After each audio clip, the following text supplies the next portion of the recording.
hapit na mahuman ang hibiling road gaps sa Tudela pagasimintuhon na ning bulan sa Agosto. Ang good news nga report.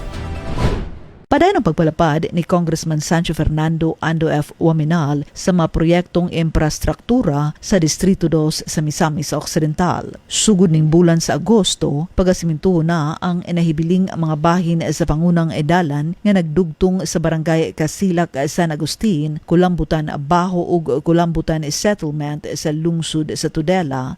Kini human mapunduhan ang inahibiling mga bahin niini ubos sa 2026 national budget pinaagi sa inisyatiba o representasyon ni Congressman Ando. Personal nga gisubay ni Congressman Waminal ang kahimtang sa dalan gikan sa barangay Casilak, San Agustin padulong sa Kulambutan Settlement hangtod sa barangay Namut aron masiguro ang pagsugod sa proyekto ning bulana. Ang pagsemento sa mong dalan ay kabahin sa padayon nga paningkamot ni Congressman Ando sa paghuman sa mapangunang barangay roads nga dugay nang gipaabot sa mga residente. Sumala sa kongresista, ang proyekto usab tubag sa hangyo sa mga opisyal sa lungsod, lakip sila former Mayor Samuel Paruhinog ug incumbent Mayor Estela Ubot Estanio nga mahumana ang pagsemento sa mga dalan nga maoy nagkonektar sa ilang mga komunidad.